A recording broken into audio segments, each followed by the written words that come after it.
It is an honor and a privilege to introduce Dr. David Hamlar as our 2024 Distinguished Alumnus. Dr. Hamlar, a graduate of the class of 1973, entered the school as a fifth grader in 1965 and was the first African-American student in the Academy's middle school. I first met David when he was a student in my 8th grade, or to some of you, Form 2, U.S. history class, the first class I taught on my first day as a teacher at Academy. David was an honor student during his years at the school, and he also excelled in athletics. As a senior, he was elected captain of the football, basketball, and baseball teams.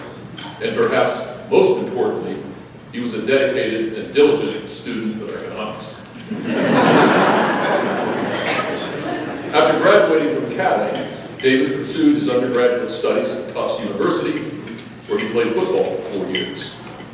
He then attended dental school at Howard University, where he was commissioned as an officer in the Public Health Service, fulfilling a 3-year commitment. Soon after leaving Howard, the Ohio State University College of Medicine became his next stop, where he completed his residency in, and I practiced this, otorhinolaryngology, and head and neck surgery. It was during his time in medical school that David joined the Ohio National Guard, serving as an MSc officer, a dentist, and then a physician. Soon after, a fellowship in facial, plastics, and reconstructive surgery took him to the University of Minnesota and the Minnesota Air National Guard. At the university, in addition to his teaching and training of medical students, Dr. Hamlar's administrative responsibilities include work on the admissions committee and a variety of roles focusing on diversity, equity, and inclusion. Dr. Hamlar's specialty is facial, plastic, and reconstructive surgery. In addition to his teaching and practice, Dr. Hamlar has dedicated much of his time to the military. He has served for 40 years and is currently Assistant Air Adjutant General in the Minnesota Air National Guard and commander of the 133rd Air Wing Medical Group. He has been deployed to Iraq and Afghanistan on numerous occasions, where he performed craniofacial reconstruction on those wounded in the conflicts. Dr. Hamlar has also donated his time and expertise on humanitarian missions in Ecuador, Guatemala, Belize, China, and Vietnam, with the emphasis of those missions being cleft lip and palate repair, free tissue transfer, and microchip repair. He also currently serves as team physician for the Minnesota Wild and is a medical consultant for the Minnesota Golden Gopher teams, the Minnesota Vikings, and the Minnesota Timberwolves. In 2020, Dr. Hamlar addressed the graduates of the Academy class as commencement speaker with a wonderful speech entitled, "A Seat at the Table." And last fall, he and his Academy classmates celebrated their 50th reunion. Finally, I would be remiss if I did not emphasize the importance of family to Dr. Hamlar. The loving support of his wife, June, his daughter, Jenna, his son, Devin, and Devin's wife, Lindsay, and of course his granddaughters, Grace and Gianna, have been essential to his remarkable career. And David has always emphasized the standards set by his mother and father as a path to his success. It is my sincere pleasure to welcome Dr. David Hamlar. So thanks, John. You have a choice in this who's going to introduce you. I couldn't think of a better person than John Exline. I think a lot of us in the room feel the same.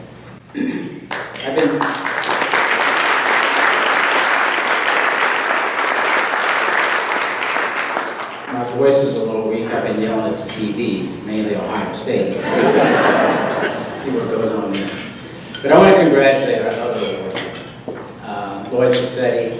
Our sons, we talked right before, our sons were together in preschool. Now that's dating me and him and everyone. But at that time, Robert, you were known as the Sassetti man. I've always wondered where that name came from, because Devin would come home and just talk about you all the time. So the Academy family is not just in this room, it's everywhere. And I appreciate that fact about it. First and foremost, thanks to Mandy, the other board members for granting me such an honor.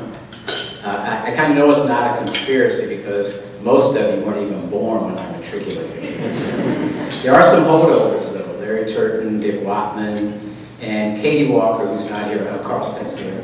Hey Katie, sorry I missed you. But anyway, just that family holds a special place to me as well. Years ago, we established a scholarship in Katie's father's name, Chaz, as was known at the time. And it was for underrepresented here at Academy. So I really thank that legacy that's continuing today. Thanks to Melissa, our teachers, staff, and our students who are here with us today as well.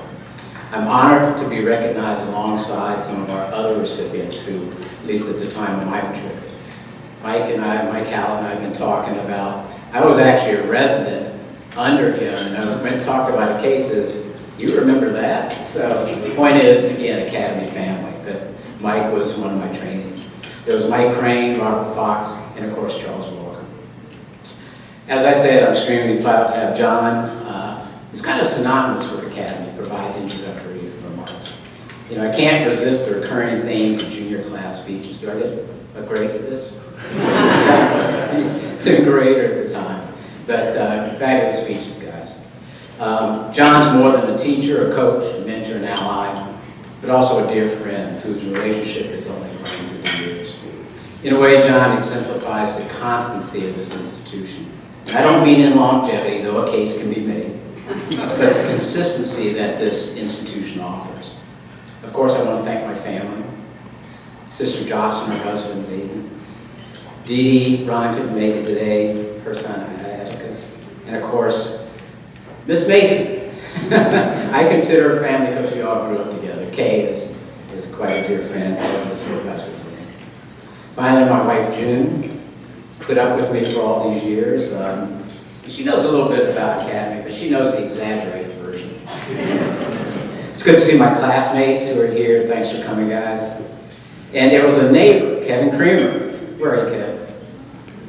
So we grew up together back to back, you know, so it was a battle between who goes to Eastmore, who goes to Academy. But his family, his friends, and his family are all just dear friends. And not to prolong this, but there's a context I want to establish for how Academy contributed to my development and how that constancy remains today to the benefit of our present-day students. First, there must be standards. I learned that in summer school of 1965, and names like De Leon and Wood, and something called SMR workbooks, whatever those things were. But when I matriculated the summer before starting school, I later found out that that was sort of a test for me to get into school. Luckily, I was clueless to the whole thing, so no pressure. But those memories are lasting. You know, the middle school and all the standards that are set there. Then there are expectations. From the faculty, of course, there's grades and achievement. From Charles Walker and Trey Brewer, they spoke to professionalism and how I should carry myself. And from Rufus Curry, who's one of our award winners years ago, taught me how to survive. Rufus would take us down to the cellar, and you know, this is the old school, and kind of say, you can't do this, you need to do that. And then there was Nora, who worked in the dining services. And Nora would give me this side eye and say, don't act like that. So you have family no matter where you go. Another is that teamwork and collective achievement are essential. Intramural, middle school, high school sports are all examples. You must give effort, and that effort has to be constant. And no, everyone didn't get a trophy back in those days. That you develop an obligation to help and support others. As competitive as the Academy was, it was not extending to the fact where you're bettering or belittling your fellow student. Classmates, schoolmates held you to the status that you deserve. We just had our 50th anniversary, as John alluded to. Needless to say, that mutual respect continues to this day. That you recognize and embrace teachable moments. Now everything's it's learning at Academy. That's what we want. There were some unfortunate incidents that befell me, and people would say it put me in a difficult situation. An example of that is that you learn patience and understanding. Upon coming to Academy, I was called a few names. Though I could give back as well as I took, I found that many times just sort of letting things brew a little bit and just let them settle without escalating the issue was best. I learned that from my dad, who Mr. Price took aside and talked to. Mr. Price, remember, our 6th grade science teacher, football coach, whatever else we want to do at Academy. But he overheard one of those exchanges. And based on that, he reassured my dad that I would be just fine at the Academy. Of course, the same occurred at schools, and maybe it still does today. But I was reassured that my coaches and teammates had my back. Another is that we trust our teachers and administrative leadership. Our teachers utilize a specific skill set to guide us as students. This allowed creativity in the classrooms. There wasn't a standard global teaching 101 guide. I felt the freedom to teach to the level that the teachers wanted to, and at least that's the way I felt as a student, really advantaged us. In fact, they've influenced me to teach to my grade, to my medical students and residents the same too. It's now reassuring that head of school, Melissa Soderberg, continues to share this value. I appreciate that Melissa made it a point to reach out to me when at least I was still in Minnesota, as those are her roots as well. I remember an issue that developed in the Columbus community, while still that raised some criticisms and were, meant to demean Academy's reputation. Melissa reached out to myself and other Black alumni, which proved to be an excellent resource and, of course, support. With all the strife we see in our communities around the country today, she held a reasonable and winning argument for Academy's stance on the matter. The school is truly in capable hands. Finally, just as organizations have mission and vision statements, Academy helped me to focus on obtainable goals. Since our time here at Academy is reframed in quest of the best. Former headmaster John McKenzie articulated his vision for the Academy by stating, "Each day we strive for our best, and we hope to encourage you, our students, to be in quest of your best as well." Without getting into the details, the mission was promoted by turning more of the school's focus toward ethics and community, rather than just solely academic achievement. This led to creation of the principal values of Academy, known as the 5+2 values. The 5 core moral values: respect, responsibility, honesty, compassion, and fairness, and 2 overarching concepts: integrity and moral courage. I would expect that most of us feel that we would have had a life well lived while adhering to these principles. From my military experience, I've added 3 additional: integrity first, service before self, and excellence in all we do. I'll conclude by again thanking our alumni board for this great honor, by thanking those who helped me along the path, especially my immediate family, who allowed me to explore, learn, and pursue those dreams that my training allowed. John, thank you for being one of my wingmen all these years. Your friendship, your guidance has meant the world to me and to all of us. For those who do not know it, on the heels of our 50th reunion, our class of 1973 is coming together to fund a school's endowment for tuition assistance in honor of John. Our gifts will ensure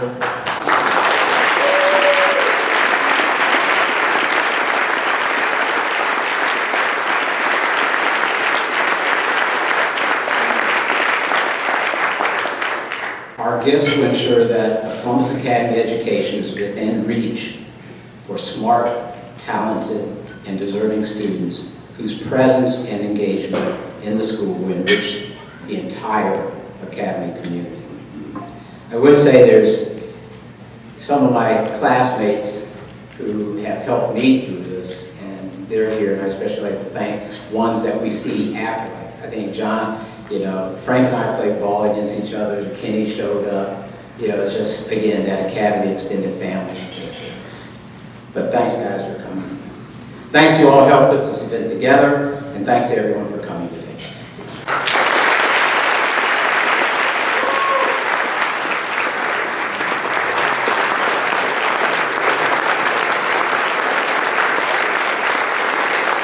Thank you so much for those words. I think you really encapsulated why we return to events like this, to return to our family at Columbus Academy. So, on behalf of the Columbus Academy Alumni Association, I present you David Hamlar from the class of 1973 with the 2024 Distinguished Alumnus Award.